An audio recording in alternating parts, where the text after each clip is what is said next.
और खबरों की शुरुआत हो गई बड़ी खबर के साथ। यहां पर दिल्ली के मालवीय नगर अग्निकांड पर मुख्यमंत्री पुष्कर सिंह धामी ने पोस्ट किया है। उन्होंने केशव नेगी मामले में मुख्यमंत्री से वार्ता की है। दिल्ली की मुख्यमंत्री से बातचीत हुई है मुख्यमंत्री पुष्कर सिंह धामी की। मुख्यमंत्री रेखा गुप्ता ने आश्वासन दिया है। इस पूरे मामले में निष्पक्ष जांच का आश्वासन दिया गया, मुख्यमंत्री ने कहा है, और किसी भी निर्दोष के साथ अन्याय नहीं होने दिया जाएगा। साथ ही प्रवासी उत्तराखंडियों के साथ सरकार खड़ी हुई है, ये कहा गया। केशव नेगी की बेटी से भी बातचीत हुई है मुख्यमंत्री पुष्कर सिंह धामी की।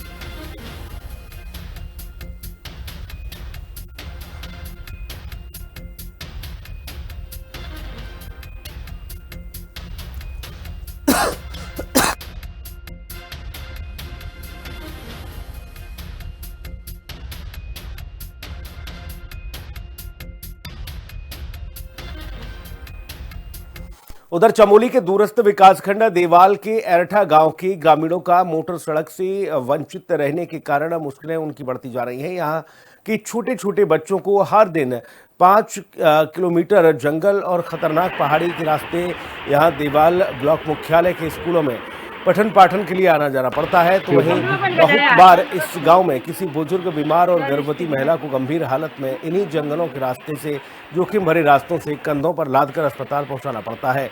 ऐसे में बहुत बार बीमार लोगों को ही नहीं बल्कि ग्रामीणों को उनके कंधों पर उठाकर ले जाया जाता है, और ऐसे में अब जान का खतरा बना हुआ है।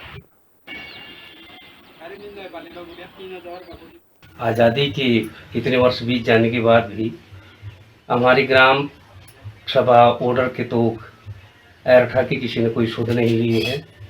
अभी भी जो है छोटे बच्चे जो कक्षा 5 पास करते हैं और इंटर कॉलेज हाई स्कूल के लिए उनको यहाँ आना पड़ता है देवाल। लगभग 5 किलोमीटर दूरी तय करके, और जो कोई गर्भवती महिलाएं हो, बीमार हो, वृद्ध हो, उनको भी इस रास्ते का सामना करना पड़ रहा है। बरसात में तो वहाँ रास्ता होता ही नहीं हमारे इधर आने जाने के लिए, कभी देवसरी से आना पड़ता है और कभी जो है चट्टान पकड़ के जो है चट्टानों से चढ़ करके लोगों को आवागमन करना पड़ता है। और देवाल मुख्यालय का निकटतम गांव होने के कारण भी हम इन चीज़ों से आज वंचित हैं। हमारे ऑर्डर तो एरठा में बड़ी समस्या है।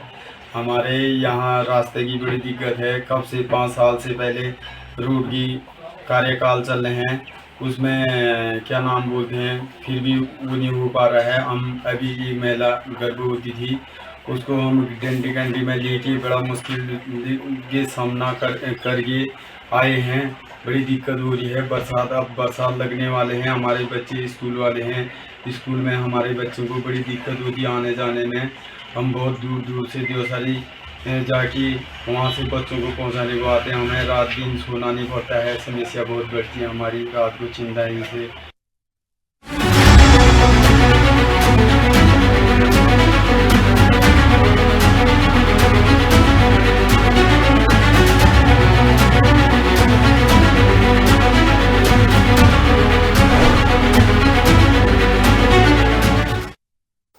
उत्तराखंड के चमोली जिले के देवाल ब्लॉक स्थित एरठा गांव में सड़क सुविधा के अभाव का मामला एक बार फिर से चर्चा में है। रविवार को प्रसव पीड़ा से जूझ रही गोमती देवी को ग्रामीणों ने डंडी कंडी के सहारे करीब 5 किलोमीटर पैदल चलकर प्राथमिक स्वास्थ्य केंद्र देवाल पहुंचाया। घटना के बाद ग्रामीणों में नाराजगी है और राजनीतिक बयानबाजी भी तेज हो गई है। कांग्रेस ने धामी सरकार पर हमला बोला और बीजेपी ने कांग्रेस के कार्यकाल के वक्त के विकास पर सवाल उठाए। चमोली में फिर डंडी कंडी का इस्तेमाल, सड़क न होने से परेशानी, प्रसव पीड़िता को डंडी से पहुंचाना पड़ा अस्पताल। कांग्रेस ने सरकार को घेरा, बीजेपी ने बताया पुराना विवाद।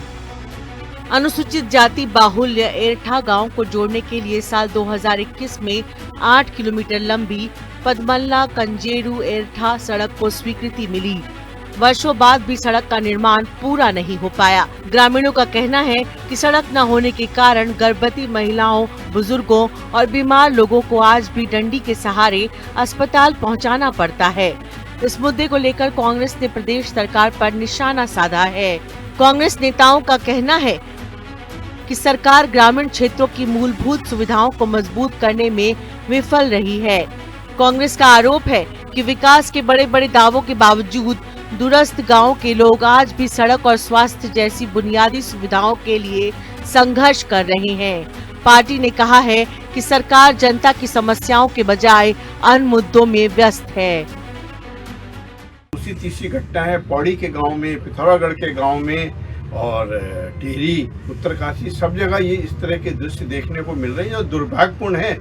राज्य बन गए 26 वर्ष हो गए और अभी तक दूरस्थ गांव की महिलाओं को, मरीजों को डांडी कांडी में पैदल चलकर लाया जाना है, ये शर्मनाक है, दुर्भाग्यपूर्ण है। और ये धामी जो हैं उनको ये आईना भी दिखाता है कि आपको 6 वर्ष आपके पूरे होने को आ गए और अभी जो 2021 में सड़क स्वीकृत हुई वो अभी तक गांव में नहीं पहुंच पाई।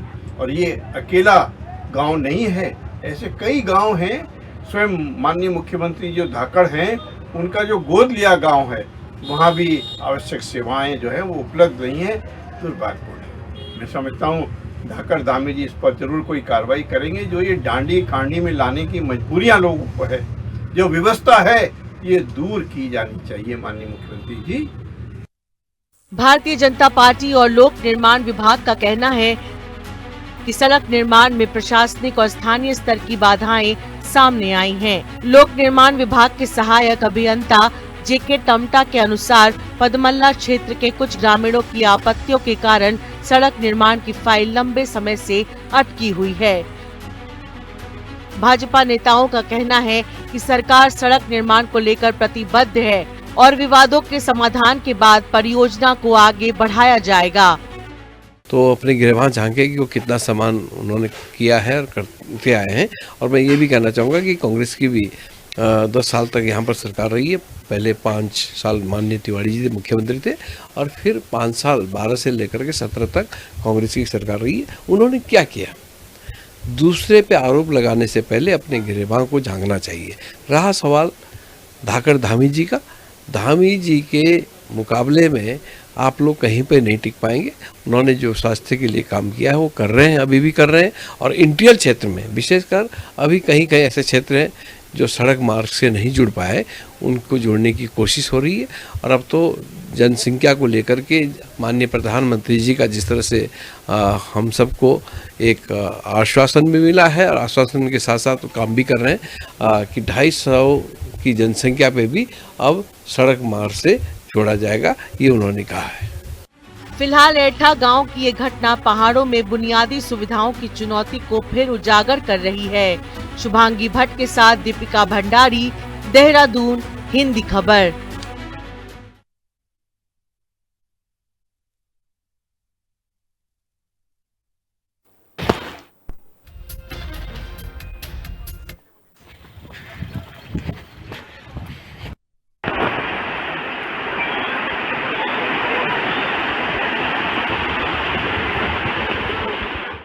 जम्मू कश्मीर के राजौरी में आतंकवादियों के साथ हुई मुठभेड़ में उत्तराखंड के वीर सपूत लेफ्टिनेंट वीरेश्वर गोस्वामी शहीद हो गए। मात्र 25 साल की उम्र में उन्होंने देश की रक्षा करते हुए अपने प्राणों की आहुति दे दी।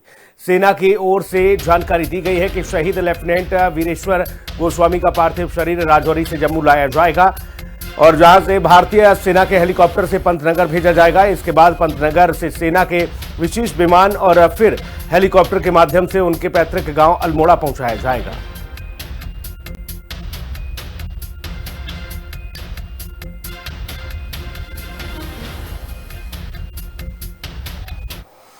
राष्ट्रीय स्वयंसेवक संघ की ओर से दिनेशपुर में अनुशासन और संगठन का प्रतीक पथ संचलन निकाला गया। राष्ट्रीय स्वयंसेवक संघ के स्वयंसेवकों ने यहां देखिए पंक्तिबद्ध होकर कदम से कदम मिलाते हुए दिनेशपुर नगर क्षेत्र में पथ संचलन किया और इस दौरान स्वयंसेवकों ने अनुशासन, एकता और राष्ट्र सेवा का संदेश दिया।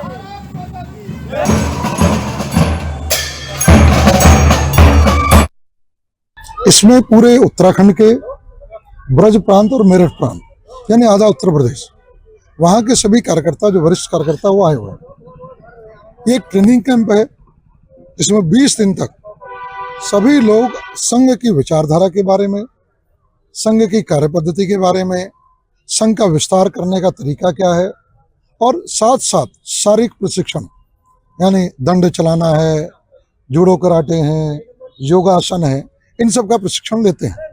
यहीं से संघ के कार्यकर्ता निकलते हैं जो समाज के बीच में जाके हिंदुत्व की विचारधारा को खड़ा करते हैं। राष्ट्रीय स्वयंसेवक के द्वारा पथ संचालन का ये कार्यक्रम किया जा रहा है, जिससे इस कार्यक्रम के माध्यम से युवाओं में राष्ट्र निर्माण के प्रति जो समर्पण की भावना होती है, जो आत्मीयता होती है, उसका निर्माण किया जा सके और वर्तमान युवाओं का चरित्र निर्माण, व्यक्तित्व निर्माण और समाज निर्माण में क्या योगदान है, इन सारी चीज़ों को लेकर, इन उद्देश्यों की पूर्ति को लेकर 20 दिन का कार्यक्रम द्रोण कॉलेज में चल रहा है और उसी के निमित्त ये पथ संचालन का कार्यक्रम आज यहाँ पे किया जा रहा है। उत्तराखंड में चारधाम यात्रा मार्ग पर बड़ा हादसा होते होते टल गया। टेहरी गढ़वाल के तोता घाटी के पास यात्रियों से भरी एक बस अनियंत्रित होकर सड़क पर पलट गई। गनीमत ये रही कि बस खाई में नहीं गिरी, इससे एक बड़ा हादसा होने से बच गया। बस में कुल 39 यात्री सवार थे जो सुरक्षित हैं। पुलिस ने बद्रीनाथ से ऋषिकेश की ओर आ रही चारधाम यात्रा बस तोता घाटी के पास पहुंची और अचानक से ही ब्रेक फेल होने से पलट गई, ये जानकारी दी है। ब्रेक फेल होने के कारण ड्राइवर ने नियंत्रण खो दिया था और बस पलट गई थी।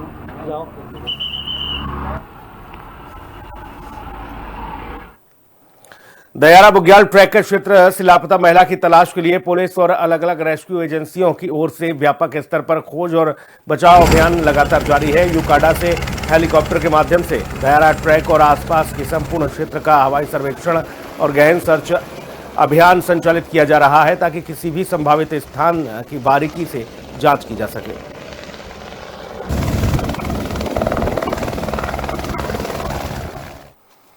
उधर लक्सर में जिलाधिकारी के निर्देश पर अतिक्रमण हटाओ अभियान चलाया गया। साथ ही एसडीएम अनिल शुक्ला और तहसीलदार दीवान सिंह राणा की अगुवाई में लक्सर नगर के मेन बाजार में कार्रवाई की गई। सड़क पर सामान फैलाने वाले दुकानदारों से सामान हटवाया गया। सड़क और नाली के दायरे में किए गए अतिक्रमण का भी यहाँ पर देखिए इसे भी तोड़ा गया। सफाई व्यवस्था बिगाड़ने वालों पर भी शिकंजा कसा गया।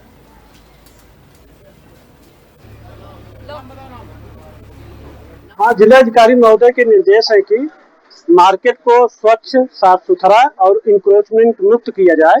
उसी के तहत ये अभियान चल रहा है और जो भी सामान बाहर दिखाई दे रहा है उसे अंदर किया जा रहा है। जिन्होंने इंक्रोचमेंट किया है उसे तोड़ा जा रहा है और मार्केट को जनता के आवागमन के लिए सुविधाजनक रहे, इसीलिए ये सारी कार्रवाई हो रही है। अल्मोड़ा के भतरौज खान थाना पुलिस और एसओजी की संयुक्त टीम की ओर से चेकिंग के दौरान कार में बैठे 4 आरोपियों के कब्जे से 7 लाख की कीमत का 28 किलो अवैध गांजा बरामद हुआ। पुलिस ने चारों तस्करों को गिरफ्तार कर कार को एनडीपीएस एक्ट के तहत सीज किया है और इस संबंध में थाना भतरौज खान में मुकदमा दर्ज कर आगे की कार्रवाई की जा रही है। प्रदेश को नशा मुक्त बनाने का उत्तराखंड सरकार का जो लक्ष्य है उसकी के तहत जो है पुलिस मुख्यालय द्वारा लगातार ऑपरेशन प्रहार भी चलाया जा रहा है, जिसके अंतर्गत अल्मोड़ा पुलिस द्वारा जो है लगातार नशे के कारोबारियों पर सख्त से सख्त कार्रवाई की जा रही है। इसी क्रम में हमारी एसओजी और थाना भतरौज खान की टीम को एक अच्छी सफलता प्राप्त हुई है। लगभग 28 किलोग्राम गांजे के साथ जो है 4 तस्करों को हमने गिरफ्तार किया है और इनके ये जो जिस वाहन से परिवहन कर रहे थे, ये स्विफ्ट डिजायर कार भी हमने इसमें सीज किया है।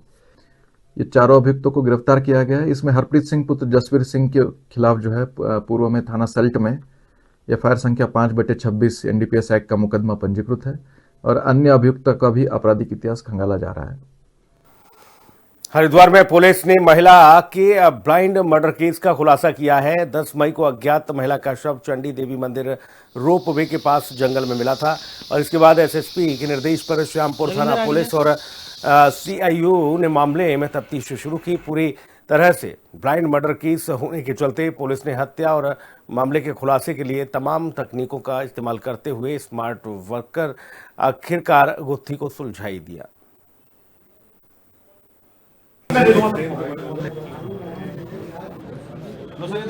चंडी देवी रोपवे के पास में जंगल में एक डेड बॉडी मिली थी पुलिस को और ये एक ब्लाइंड मर्डर था क्योंकि जो विक्टिम है उसकी शिनाख्त भी नहीं हो पा रही थी और एक चुनौती ये थी कि सीसीटीवी कैमरास उसके पहले हमारे कुछ बंद हो गए थे क्योंकि उसके 1 दिन पहले आंधी आई थी, 2 दिन पहले आंधी आई थी जिसकी वजह से रिपेयर वर्क चल रहा था। लेकिन जो विक्टिम है इसके हाथों पे टैटू पे एक नाम लिखा था कौशल्या, तो यहीं से पुलिस का प्रयास शुरू हुआ। तो फाइनली एक ब्रेक थ्रू मिला जिसमें कि ये 3 संदिग्ध हमारे जानकारी में है, जिसमें एक राम प्रकाश, राकेश और छेदीलाल। अब फाइनली इनकी अरेस्टिंग हुई बांदा से, और जानकारी इनसे पूछताछ में इनके द्वारा ये बताया गया कि राम प्रकाश जो पहले से विवाहित है, उसका मृतका से प्रेम संबंध है और मृतका उस पर शादी का दबाव बना रही थी, जैसा कि राम प्रकाश ने बताया है। चंपावत के लोहा घाट में फिट इंडिया के तहत विश्व साइकिल दिवस पखवाड़ा और संडे ऑन साइकिल के तहत जन जागरण अभियान, साइकिल रैली और पद यात्रा का आयोजन किया गया। साइकिल रैली में बड़ी संख्या में युवाओं, आम जनमानस और जनप्रतिनिधियों ने हिस्सा लिया और सभी लोगों से यहां पर देखिए स्वस्थ रहने के लिए, ईंधन बचाने के लिए हफ्ते में 1 दिन साइकिल चलाने की अपील की गई।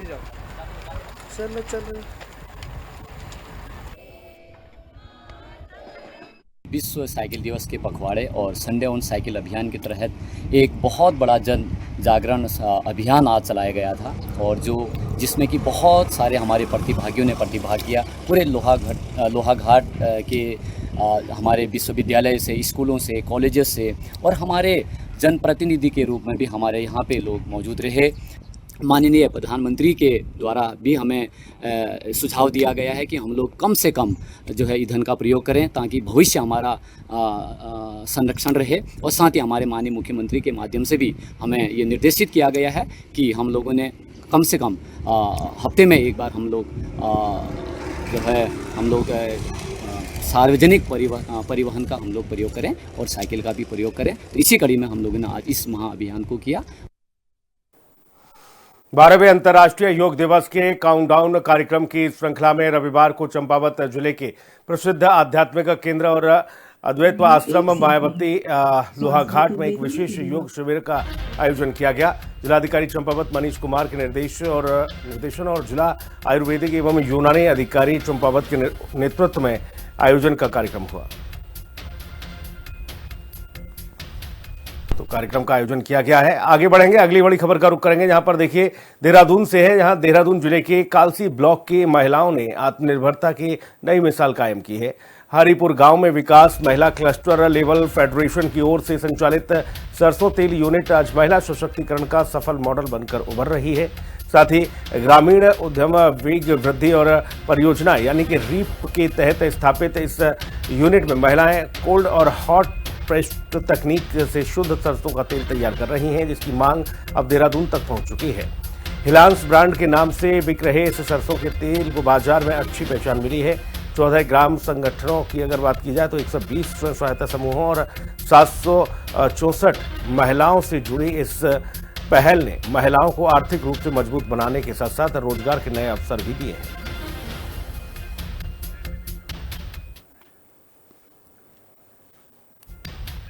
कालसी ब्लॉक की CLF है हमारी विकास महिला, उसको CBO लेवल एंटरप्राइज के रूप में एक तेल यूनिट लगवाई गई है, जिसमें हॉट और कोल्ड प्रेस्ड ऑयल दोनों वहाँ पे निर्माण किया जा रहा है। और इसमें लगभग उनका अभी तक मैं बात करूँ तो 24 से 25 लाख तक की सेल्स हुई है और 1.5 साल उनको ये चलाते हुए हो गया। तो एक लगभग एवरेज की बात करें तो 70,000 रुपये तक का सेल्स उनका प्रतिमाह हो रहा है।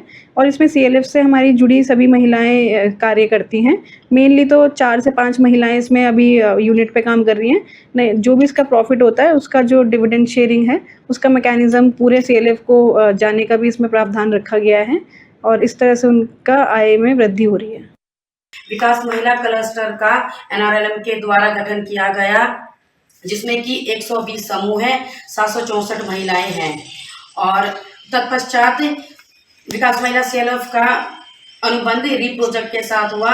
रीप प्रोजेक्ट के द्वारा विकास महिला क्लस्टर को धनराशि उपलब्ध कराई गई और जिसके द्वारा कि सरसों तेल यूनिट का उद्यम स्थापित किया गया और इस उद्यम में सभी बहनों को रोजगार प्राप्त हुआ। अंत में मैं उत्तराखंड सरकार का धन्यवाद करना चाहती हूँ और जिला प्रशासन का, NRLM का और रीप का, जिन्होंने कि हमारे को इस काम करने का अवसर प्राप्त हुआ। वक्त एक ब्रेक का है, फौरन लौटेंगे।